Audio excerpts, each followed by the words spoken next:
सद्गुरु को नमन। जय श्री मधुसूदन। आज मैं आपको भगवत गीता की कुछ ऐसे रहस्य बताने वाली हूँ जिनको जानकर आपको भगवत गीता को समझना आसान हो जाएगा। भगवान श्री कृष्ण के उपदेश आपको अच्छे से समझ आएंगे, वो क्या कहना चाहते हैं मनुष्य के लिए और वो हमारे जीवन में वो सब चीज़ें क्यों ज़रूरी हैं। आपको पूरा का पूरा जिसे भगवत गीता ज्ञान कहते हैं, अगर आप मेरे कुछ आने वाले कुछ एपिसोड्स अगर आप ध्यान से सुनेंगे और समझेंगे तो आपको ज़रूर हेल्प मिलेगी भगवत गीता को समझने में, क्योंकि भगवत गीता को समझना बहुत मुश्किल है। चाहे हमने खुद भी उसको पढ़ के देखा है, अपने आप पढ़ने से भी हम इतना तो जान पाते हैं कि एक बार में भगवत गीता समझ नहीं आती है, क्योंकि उसमें भगवान जो हम लोग उसको अगर हम वर्ड्स को लेकर चलते हैं तो वर्ड्स से मीनिंग हमें समझ नहीं आ रहा होता कि वो क्या कहना चाहते हैं। हाँ, उनके जो उसकी जो गहराई से उसका जो अर्थ है उसको समझो तो हमें पता चलता है कि मगर वो अर्थ इतना गहरा होता है कि फिर वो हमारे को लगता है कि ये हमारे समझ से बहुत ऊपर की बातें हैं।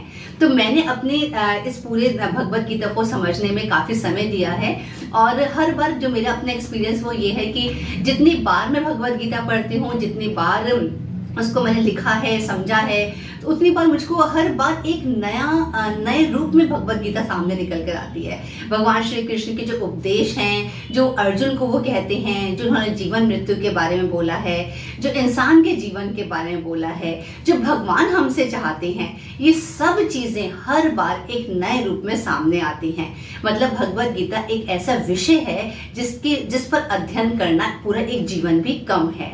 तो मेरी कोशिश ये है कि मैं आपको जितना मैंने समझा, इसको जाना है, मैं आपको समझा सकूं, आप तक पहुंचा सकूं, जिससे आप उस डोर को पकड़कर आप और अपनी यात्रा आगे की पूरी कर सकें। तो आज मैं आपको बताऊंगी कि भगवान ने जितने भी 18 अध्याय हैं, उन 18 अध्याय के अंदर भगवान हमेशा एक बात करते हैं, ये आप बात ध्यान से समझिएगा कि भगवान हर कदम पर योग के बारे में बात करते हैं।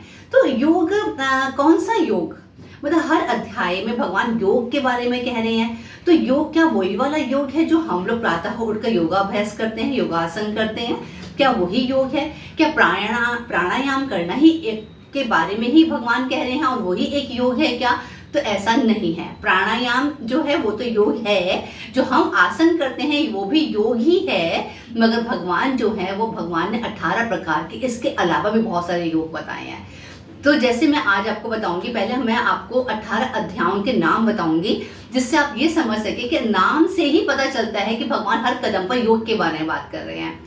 जैसे जो पहला अध्याय है, उस अध्याय का नाम है अर्जुन विषाद। ये अध्याय के अंदर तो अर्जुन जो है वो भगवान से बस युद्ध करने की अपनी बात रखते हैं। और उसके बाद दूसरा अध्याय आता है सांख्य योग, फिर तीसरा आता है कर्म योग, फिर ज्ञान कर्म संन्यास योग, आत्म संयम योग, ज्ञान विज्ञान योग, अक्षर ब्रह्म योग, राज विद्या राजगुह योग, विभूति योग, विश्वरूप दर्शन, भक्ति योग, क्षेत्र क्षेत्रज्ञ विभाग योग, गुणत्रय विभाग योग, पुरुषोत्तम योग, देवासुर संपद विभाग योग, श्रद्धत्य विभाग योग, और उसके बाद आखिरी में आता है मोक्ष संन्यास योग।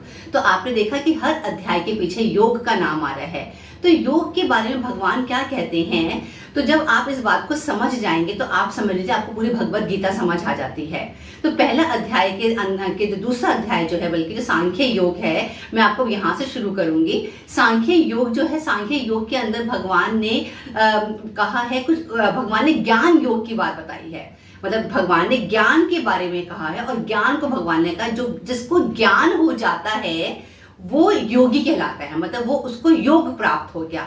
तो ज्ञान योग कौन सा योग है जिसके बारे में भगवान बात कर रहे हैं? तो भगवान क्या ज्ञान वो ज्ञान है जो हम किताबी ज्ञान लेते हैं? क्या ज्ञान वो है जो हम उपनिषद पढ़ते हैं या पुराण पढ़ते हैं अलग अलग? क्या वही सिर्फ ज्ञान के बारे में बात हो रही है? तो ज्ञान, भगवान किस ज्ञान के बारे में बात करते हैं? भगवान जो बात कर रहे हैं, भगवान हमको आत्मा की ज्ञान के बारे में बात कर रहे हैं। मतलब भगवत गीता में अगर आपसे कोई पूछे कि भगवान ने किस ज्ञान के बारे में बात करी है, तो इसका एक सिंपल आंसर है, भगवान ने आत्मा के ज्ञान के बारे में बात करी है। तो जब हम कोई भी मनुष्य जब इस बात को जान जाता है कि ये शरीर शरीर नहीं है, और शरीर जो है ये नाशवान है, और आत्मा अजर अमर है, अविनाशी है, नित्य है, सनातन है और पुरातन है आत्मा। तो ये जो ज्ञान है ये हमारा क्या क्या ये ज्ञान जो है हमारा ज्ञान योग कहलाएगा। इस ज्ञान को प्राप्त करने पर हम ज्ञान योग में आरूढ़ हो जाते हैं। भगवान कहते हैं जिस प्रकार से मनुष्य पुराने वस्त्रों को छोड़कर नए वस्त्र धारण करता है, उसी प्रकार से जो आत्मा है ये पुराने शरीर को त्याग कर नया शरीर धारण करती है। आत्मा जो है ये अजर अमर है, और आत्मा जो है ये इसको कोई शस्त्र नहीं काट सकती, इसको अग्नि नहीं जला सकती, इसको वायु नहीं सुखा सकती, और इसको जल नहीं गला सकता। तो आत्मा के बारे में भगवान ये सारी बातें कहते हैं, और इसी में ही फिर आगे अर्जुन को बताते हैं कि अगर ये शरीर नाशवान ही है तो फिर तुम क्यों नहीं युद्ध करते, क्योंकि जो जिन अपनों से तुम युद्ध करने के लिए मना कर रहे हो असली में वो भी शरीर ही हैं, और शरीर हैं इसलिए उनकी भी मृत्यु निश्चित ही है। अगर उनको तुम नहीं मारोगे तो उनको कोई और मारेगा, कि उनकी मृत्यु तो आनी ही है, किसी भी कारण से आएगी। तो इस प्रकार से भगवान अर्जुन को ये सारी बातें बताते हैं, तो जिसके अंदर भगवान अर्जुन को आत्मा का ज्ञान देते हैं। तो ये आत्मा का ज्ञान जो है यह ज्ञान योग की मुद्रा कहलाते, ज्ञान योग कहलाता है ये। तो उम्मीद करती हूँ कि आज मगर मैं आपको बस इतना ही बताना चाहूँ तो मैं आज आपको बहुत सारे और योग के बारे में बताऊंगी, मगर मैं आज एकदम बहुत सारी चीजें एक साथ नहीं बताऊंगी जिससे कहीं आप कंफ्यूज ना हो जाए।